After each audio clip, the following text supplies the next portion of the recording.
ਅਸੀਂ ਉਹ ਕੌਮ ਹੈ ਨਾ ਸਾਡੇ ਕੋਲ ਨੌਕਰੀਆਂ ਨਾ ਕਾਰੋਬਾਰ ਹਨ ਜ਼ਲੀਲੋ ख्वार ਹੋਏ ਪਏ ਆ ਮਹਿੰਗਾਈ ਤੋਂ ਬਿਜਲੀ ਦੇ ਬਿੱਲਾਂ ਤੋਂ ਲੇਕਿਨ ਲੋਕਾਂ ਦੇ ਮਾਮਲਾ ਤੇ ਟੰਗ ਅੜਾਉਣ ਤੋਂ ਅਸੀਂ ਬਾਜ਼ ਨਹੀਂ ਆਂਦੇ।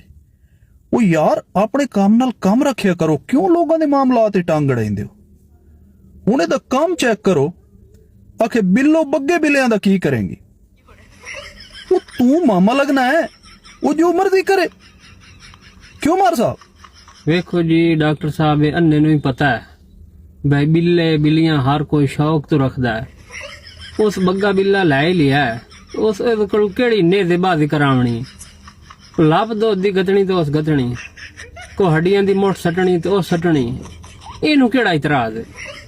मुड़े इस गल ते भी तू नहीं खलोता, आखे बग्गे बग्गे बिल्लियां दा की करेंगे?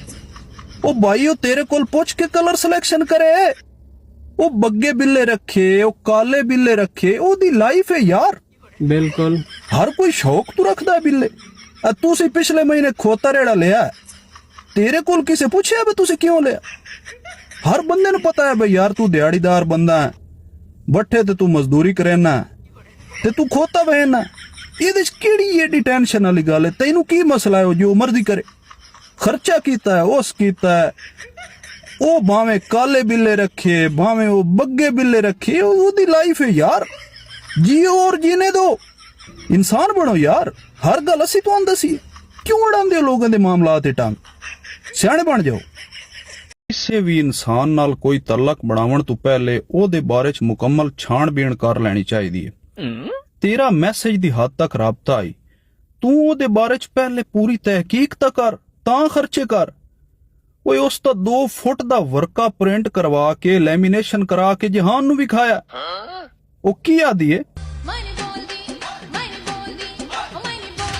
मार साहब, की मौकफ है तुहाडा इहदे बारे? ਵੇਖੋ ਜੀ ਡਾਕਟਰ ਸਾਹਿਬ, ਇਹਨੂੰ ਚਾਹੀਦਾ ਹੈ ਪਹਿਲੇ ਉਹਦੇ ਨਾਲ ਕਾਲ ਤੇ ਗੱਲ ਕਰਨ ਦਾ।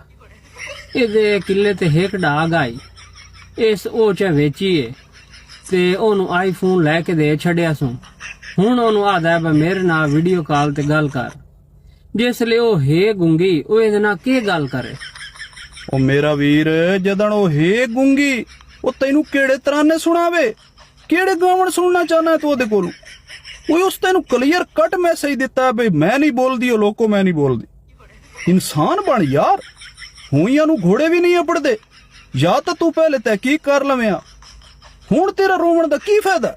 ਬਰਦਾਸ਼ਤ ਕਰ ਯਾਰ, ਇਨਸਾਨ ਬਣੇ ਕਰੋ ਯਾਰ। ਕੁਝ ਆਪ ਵੀ ਚੀਜ਼ਾਂ ਨੂੰ ਸਮਝ ਲਿਆ ਕਰੋ ਕਿ ਸਾਡੀ ਜ਼ਿੰਮੇਵਾਰੀ ਹੈ। ਬਾਹਰ ਗੱਲ ਅਸੀਂ ਤੁਹਾਨੂੰ ਦੱਸੀ। ਸਿਆਣਿਆ ਦਿਨ 100 ਦਿਨ ਚੋਰ ਦਾ ਤੇ ਇੱਕ ਦਿਨ ਸਾਈਂ ਦਾ। ਵੇਖੋ ਜੀ, ਅਸੀਂ ਤਾਂ ਤੈਨੂੰ ਸਮਝਾਉਂਦੇ ਰਹੇ ਆ, ਬਾਰ-ਬਾਰ ਸਮਝਾਉਂਦੇ ਰਹੇ ਆ, ਲੇਕਿਨ ਤੂੰ ਸਾਡੇ ਆਖੇ ਨਹੀਂ ਲੱਗੀ। ਤੇ ਹੁਣ ਤੇਰੀ ਹਾਲੇ ਮੈਂ ਅੰਬ ਚੂਪਣ ਲਈ ਗਈ, ਬਾਗ ਵਿੱਚ ਫੜੀ ਗਈ। ਉਹ ਭਾਈ ਤੂੰ ਜੋ ਰਾਹ ਘਾਤ ਲਈ ਆਈ, ਮੁੜ ਇੱਕ ਦਿਨ ਤਾਂ ਫਦੀਮਣਾ ਹੀ ਆਈ। ਕਿਉਂ ਮਾਰ ਸਾਹਿਬ? ਜੀ ਵੇਖੋ ਡਾਕਟਰ ਸਾਹਿਬ, ਪਹਿਲੇ ਜੱਟਾਂ ਦੀ ਕਣਕ ਰੁਲ ਗਈ, ਇਸ ਤਰ੍ਹਾਂ ਮਕਈ ਨੂੰ ਰੇਟ ਕੋਈ ਨਹੀਂ, ਮੂੰਗੀ ਜੱਟਾਂ ਦੇ ਘਰ ਰੁਲਦੀ ਪਈ ਹੈ। ਤੇ ਹੁਣ ਅੰਬਾਂ ਦਾ ਮੌਸਮ ਆ ਗਿਆ ਤੋ 120 ਰੁਪਏ ਰੇੜੀ ਤੇ ਰੁਲਦੇ ਪੈਣ। ਇਹਨੂੰ ਬਾਗ ਜਾਣ ਦੀ ਲੋੜ ਕਿਹੜੀ ਪਈ? ਵੇਖੋ ਜੀ, ਜੇ ਹੁਣ ਗਈਏ ਬਾਗ ਤੇ ਫੜੀ ਗਈ ਤੇ ਹੋਰ ਇਹਨੂੰ ਹਾਰ ਪਵਾਵਣਾ। ਵੇਖੋ ਬੁਰਾ ਵਕਤ ਜਿਹੜਾ ਉਹ ਦੱਸ ਕੇ ਨਹੀਂ ਆਂਦਾ। ਅਸਾਂ ਤੈਨੂੰ ਬਾਰ-ਬਾਰ ਸਮਝਾਇਆ। ਅੰਬਾਂ ਦੀ ਕਿਹੜੀ ਗੱਲ ਹੈ ਯਾਰ? ਕਿਸੇ ਮੁਲਤਾਨ ਜਾਂ ਮੁਜ਼ਫਰਗੜ੍ਹ ਦੇ ਦੋਸਤ ਦੀ ਮਿਹਨਤ ਚੱਕਰਾਇਆ, ਉੱਥੋਂ ਕੋ ਪੇਟੀ ਸਾਨੂੰ ਕੋਰੀਅਰ ਕਰ ਦੇਵਿਆ। ਹੁਣ ਆਦੀ ਹੈ ਜੀ ਮੈਂ ਜੋਗਿੰਗ ਕਰਨ ਗਈ ਆ। ਉਹ ਭਾਈ ਜੋਗਿੰਗ ਵਾਸਤੇ ਸਰਕਾਰੀ ਕਿਤਨੇ ਟਰੈਕ ਹਨ, ਉੱਥੇ ਤੂੰ ਨਹੀਂ ਕਰ ਸਕਦੀ। ਇਹ ਸਾਰੇ ਬਹਾਨੇ ਜ਼ਰੂਰ ਇਸ ਬਾਗੇ ਜਾਵਣ ਆਈ। ਹੁਣ ਬਦਨਾਮੀ ਵੀ ਲਈ ਹੋਈ, ਇਹ ਵੀ ਸ਼ੁਕਰ ਕਰ ਅਗਲੇ ਤੈਨੂੰ ਛੋੜ ਦਿੱਤਾ, ਉਸ ਕੋਈ ਕਾਰਵਾਈ ਨਹੀਂ ਕੀ।